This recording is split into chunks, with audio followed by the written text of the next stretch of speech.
बेटा इस वीडियो में हम बात करेंगे the formation of the covalent bond कि कोवलेंट बॉन्ड किस तरह बनेगी। ठीक है, इससे पहले वाले पार्ट में हमने किया था formation of the ions and ionic bond कि आयन किस तरह बनाओगे, उनकी आयनिक बॉन्ड किस तरह बनेगी। ओके, सो सबसे पहले कोवलेंट बॉन्ड क्या होती है? The bond which is formed by the mutual sharing. बेटा आप यहां पर ना एक वर्ड और ऐड कर दो, mutual sharing of electron between two atom is known as a covalent bond. ठीक है, जब दोनों एटम में से कोई भी लूज और गेन करने के फेवर में ना हो, या फिर दोनों के दोनों गेन करने के फेवर में हो, लूज करने वाला कोई ना हो, तब वो अपने इलेक्ट्रॉन वो शेयर करेंगे दोनों। That is known as a mutual sharing of electron. ठीक है बेटा, so the chemical bond formed by the mutual sharing of electron between two atom is known as a covalent bond. बेटा वो electron share करेंगे क्यों, ये आपको कल वाले लेक्चर में बताया था, अपना ऑक्टेट या डुप्लेट कंप्लीट करने के लिए। ठीक है, ताकि जब उनका ऑक्टेट और डुप्लेट पूरा होगा फिर वो नोबल गैस कॉन्फ़िगरेशन अचीव कर लेंगे and then they will be stable. Okay, so जिन एलिमेंट्स के लास्ट में वैलेंस इलेक्ट्रॉन 5, 6 और 7 होंगे, जिन एलिमेंट्स के लास्ट में इलेक्ट्रॉन 4 से ज्यादा या 4 हो, 4, 5, 6 और 7 होंगे, बट नॉर्मली जब आप इन एलिमेंट्स को इन्हीं के साथ ज्वाइन करोगे तो ये इलेक्ट्रॉन को शेयर करेंगे, so that is known as a mutual sharing. Okay, now covalent bond, बेटा covalent bond is of three type, single, double and triple. बेटा सिंगल कोवलेंट बॉन्ड में टोटल 2 इलेक्ट्रॉन शेयर होंगे, मतलब दोनों एटम एक एक इलेक्ट्रॉन शेयर करेंगे। ठीक है, डबल कोवलेंट बॉन्ड में टोटल 4 इलेक्ट्रॉन शेयर होंगे, और ट्रिपल में टोटल 6 इलेक्ट्रॉन शेयर होंगे। अब बेटा हम इसको वन बाय वन पूरी डिटेल में डिस्कस करेंगे। सो सबसे पहले हम स्टार्ट करेंगे सिंगल बॉन्ड, जो कि एक pair of electron, one pair of electron को शेयर करने से बनेगी, मतलब 2 इलेक्ट्रॉन को शेयर करने से बनेगी। बेटा बॉन्ड को शो करने के लिए हम एक सिंपल शॉर्ट लाइन लगाएंगे दोनों एटम्स के बीच में, जिसका मीनिंग क्या होगा, सिंगल। अगर 2 लाइंस होंगी डबल, और अगर 3 लाइंस होंगी तो triple. So molecule number 1 is the formation of the chlorine. बेटा सबसे पहले आपने क्लोरीन एटम की फॉर्मेशन को शो करना है। सो जैसे कि आपको मालूम होगा कि क्लोरीन का एटॉमिक नंबर कितना होता है, 17। ठीक है, अगर वो न्यूट्रल है तो इसका मतलब इसमें इलेक्ट्रॉन्स का नंबर भी कितना होगा, 17। उन इलेक्ट्रॉन्स की आप इलेक्ट्रॉनिक कॉन्फ़िगरेशन लिख लो, 2, 8, 7। इसका मतलब क्लोरीन के आउटर मोस्ट शेल में 7 इलेक्ट्रॉन्स हैं। अगर इसको सिर्फ एक इलेक्ट्रॉन और मिल जाए तो इसका बेटा ऑक्टेट पूरा हो जाएगा और ये स्टेबल हो जाएगा।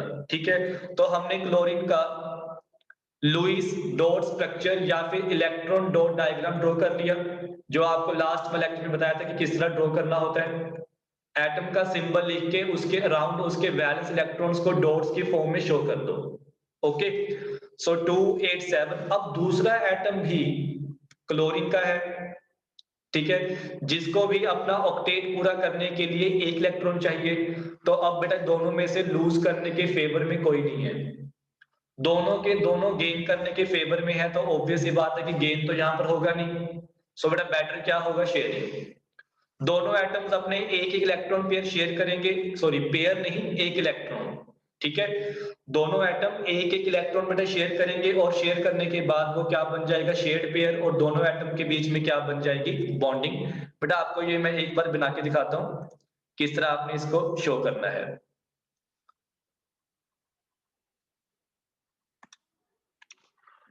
बेटा क्लोरीन का आपके पास एक एटम है, ठीक है, जिसके अराउंड आपने 7 डॉट्स दिखा दिए,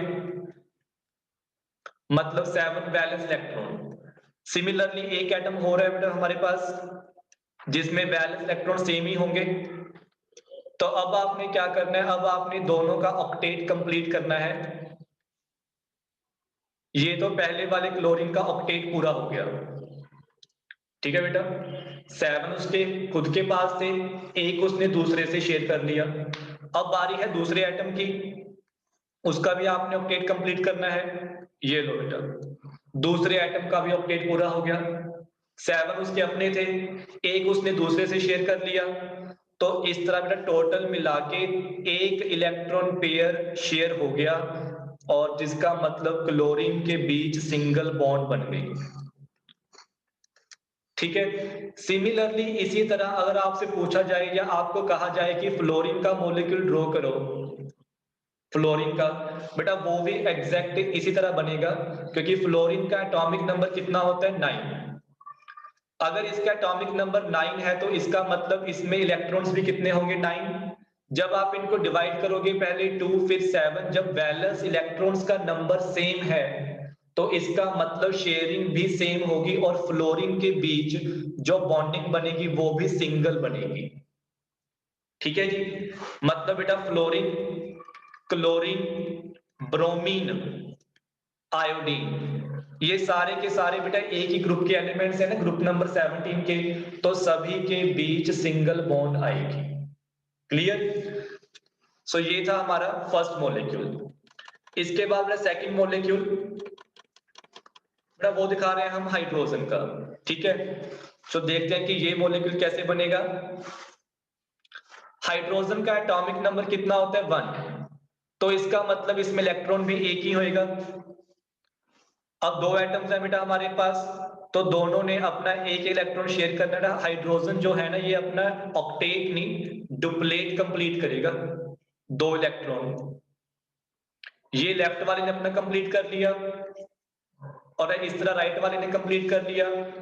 इसका मतलब हाइड्रोजन के दोनों एटम्स के बीच एक सिंगल बॉन्ड बन गई। So this is the formation of the hydrogen molecule. ठीक है बेटा, अब सपोज कर लो कि हमारे पास फॉर्मेशन है हाइड्रोजन क्लोराइड की, हाइड्रोजन क्लोराइड। इसका मतलब इसमें हाइड्रोजन भी होगा बेटा एज वेल एज इसमें क्लोरीन भी होगी। ठीक है, हाइड्रोजन के पास वैलेंस इलेक्ट्रॉन एक होता है, अभी दिखाया आपको। क्लोरीन के पास 7 होंगे। ठीक है, इससे पहले अभी हमने किया था, ये हमने क्लोरीन का इलेक्ट्रॉन डॉट डायग्राम ड्रॉ कर दिया। अगर हाइड्रोजन ने अपने आप को स्टेबल करना है तो बेटा हाइड्रोजन को सिर्फ एक इलेक्ट्रॉन की रिक्वायरमेंट है, जो कि वो क्लोरीन से बड़ा इजीली शेयर कर लेगा। हाइड्रोजन का डुप्लेट कंप्लीट और वो हो गया स्टेबल। अब बारी किसकी है? क्लोरीन की। अब क्लोरीन ने अपना ऑक्टेट, क्लोरीन ने अपना ऑक्टेट पूरा करना है तो वो हाइड्रोजन से एक इलेक्ट्रॉन शेयर कर लेगा। तो इस तरह बेटा हाइड्रोजन और क्लोरीन के बीच भी सिंगल बॉन्ड बन गई। ठीक है, हाइड्रोजन और क्लोरीन के बेटा बीच सिंगल बॉन्ड बन गई। सो इस तरह बेटा पहले हमने बात की हेलोजेंस की, फ्लोरीन, क्लोरीन, ब्रोमीन, आयोडीन। उसके बाद फिर नेक्स्ट मॉलिक्यूल था हमारे पास हाइड्रोजन का, और इसके बाद नेक्स्ट मॉलिक्यूल हमने देखा हाइड्रोजन क्लोराइड का। ठीक है, जो पेयर वो शेयर करेंगे उसको बोलते हैं हम शेयर्ड पेयर ऑफ इलेक्ट्रॉन, और जो उस एटम के ऊपर बच जाएंगे, जो शेयरिंग में नहीं आएंगे, that are known as unshared, unshared pair of electron. ठीक है बेटा, अब नेक्स्ट बारी है मीथेन की। चलो मीथेन का मॉलिक्यूल देखते हैं कि इसको कैसे ड्रॉ करना है।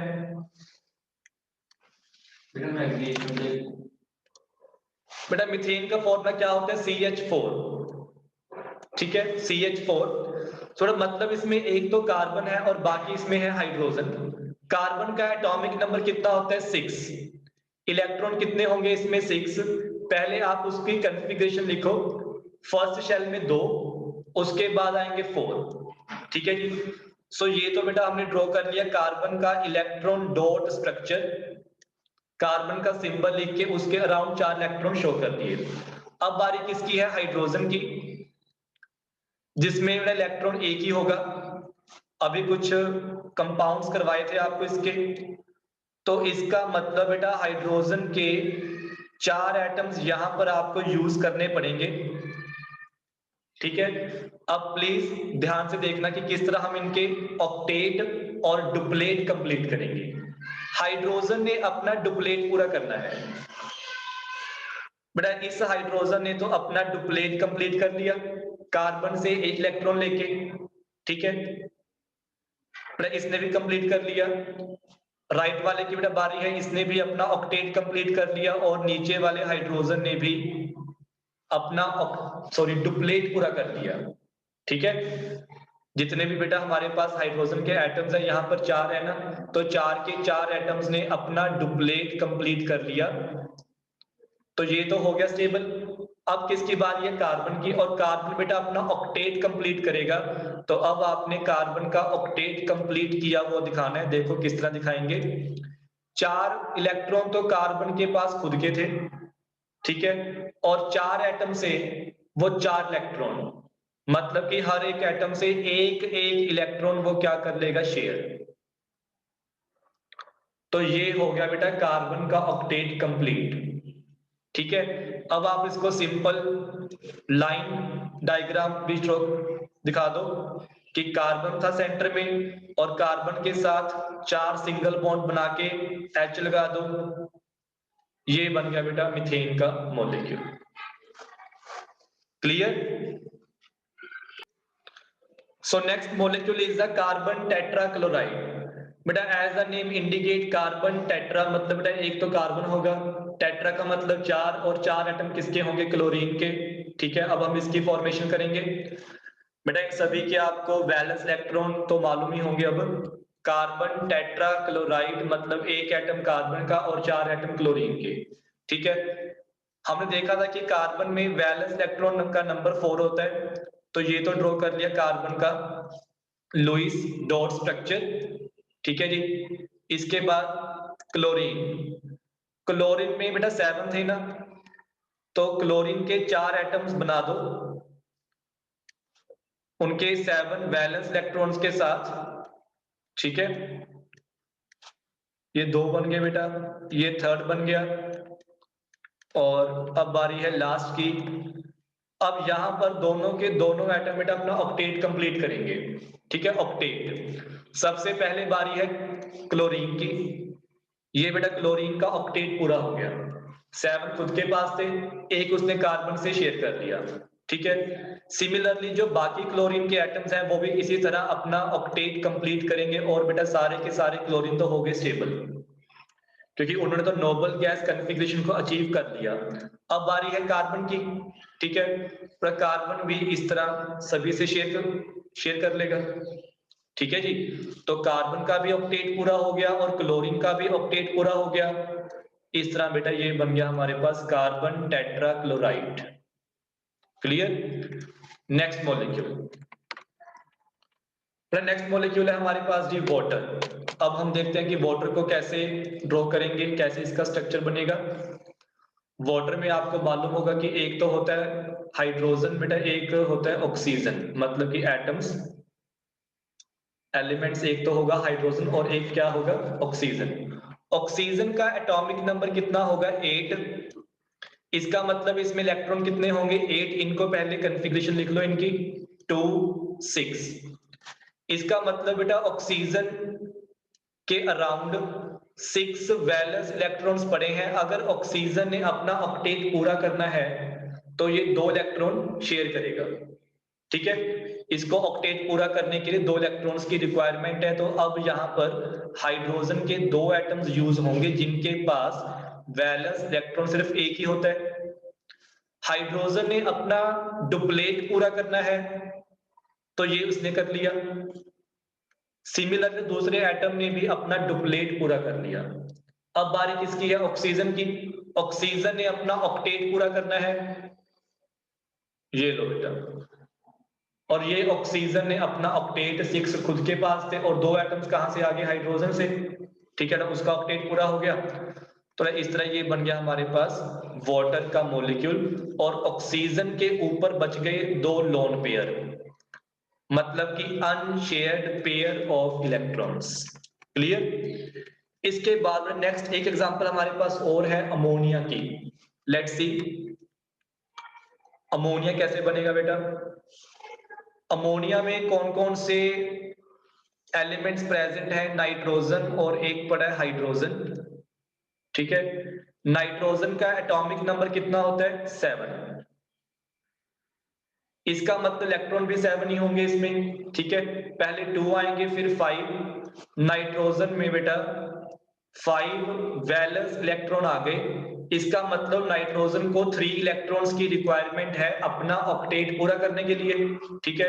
सो हम 3 एटम्स यूज करेंगे हाइड्रोजन के। अब हाइड्रोजन पहले अपना डुप्लेट पूरा कर लेगा,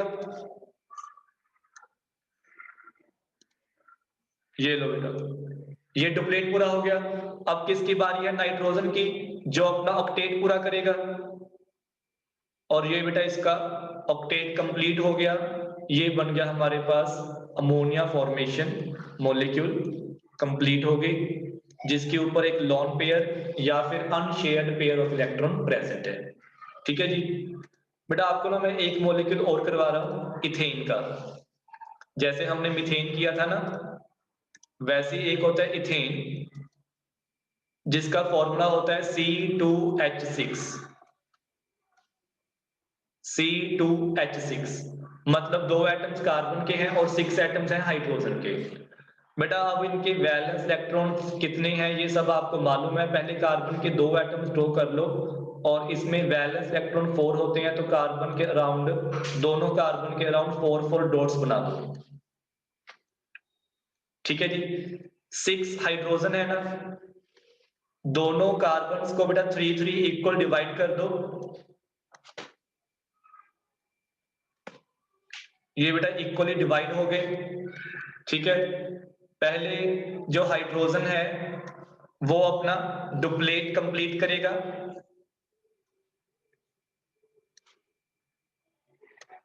तो ये बेटा हमने सभी हाइड्रोजन के डुप्लेट कंप्लीट कर दिए। ठीक है जी, अब दोनों कार्बन के एटम अपना अपना ऑक्टेट पूरा करेंगे, दोनों के एटम, दोनों एटम। ठीक है जी, देखो किस तरह बेटा, सबसे पहले हम शो करेंगे लेफ्ट वाले को। काउंट कर लो, आपको काउंट करवाता हूं। 1 2 3 4 5 6 7 8, ये बेटा इसका ऑक्टेट पूरा हो गया। अब किसकी बारी है? राइट वाले कार्बन की। अब उसने अपना ऑक्टेट पूरा करना है। ठीक है, 7 तो उसके अराउंड है ही, 4 खुद के और 3 है, और 3 इलेक्ट्रॉन हाइड्रोजन से, एक वो दूसरे कार्बन से ले लेगा, तो ये दूसरे कार्बन का ऑक्टेट पूरा हो गया। ठीक है बेटा, ये दूसरे कार्बन का ऑक्टेट पूरा हो गया, तो इस तरह ये हम बन गया इथेन का मॉलिक्यूल। बेटा अब ना मैं आपको इसको ड्रॉ करने का एक और इजी भी बताता हूं, इजी, जो काफी इजी है। ठीक है, लेट्स सी क्या करना है उसमें।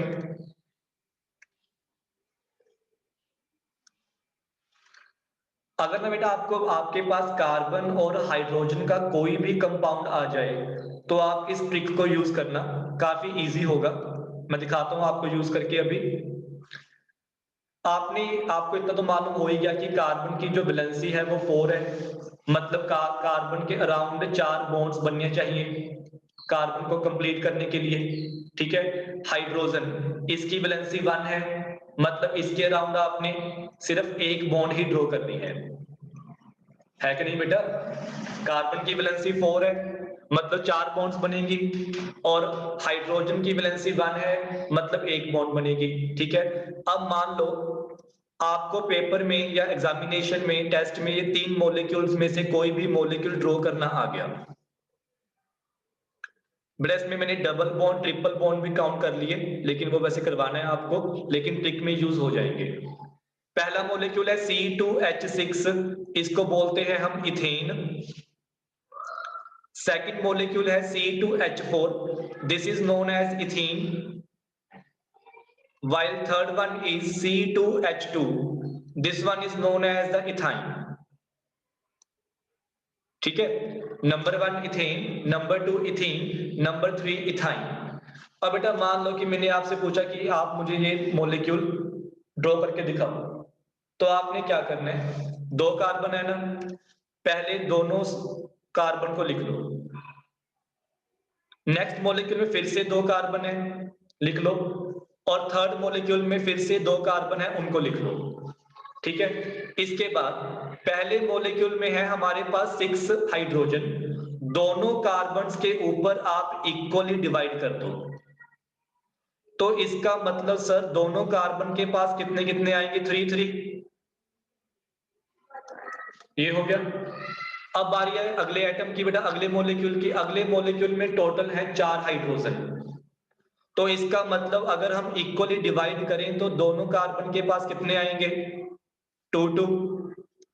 और लास्ट केस में है सिर्फ 2 हाइड्रोजन, इसका मतलब दोनों कार्बन के पास एक एक H ही जाएगा। ठीक है, अब बॉन्डिंग बनाना स्टार्ट करो। पहले इस कार्बन को ज्वाइन करो हाइड्रोजन में, फिर ऊपर से और नीचे से ज्वाइनिंग दिखा दो। आप देख रहे हो कि हाइड्रोजन की तो एक बॉन्ड कंप्लीट हो गई, क्या कार्बन की 4 बॉन्ड्स पूरी हो गई? नहीं ना, 3 3 हुई हैं। इसका मतलब इन दोनों के बीच भी क्या बनेगी? Single bond. तो ये बन गया इथेन। कार्बन की बॉन्ड्स 4 पूरी हो गई, हाइड्रोजन की एक बॉन्ड कंप्लीट हो गई। ठीक है, नेक्स्ट मॉलिक्यूल इथीन है। पहले कार्बन और हाइड्रोजन में सिंगल बॉन्ड बना लो बेटा, दोनों तरफ कार्बन की 2 2 बॉन्ड्स बन गई। ठीक है, लेकिन इसकी मैक्सिमम बॉन्ड्स कितनी बनती है? 4। तो इसका मतलब इन दोनों के बीच डबल बॉन्ड बनेगी। लास्ट वाले मॉलिक्यूल में सिर्फ एक एक H है, तो इसका मतलब यहां पर सिर्फ एक एक बॉन्ड बनेगी।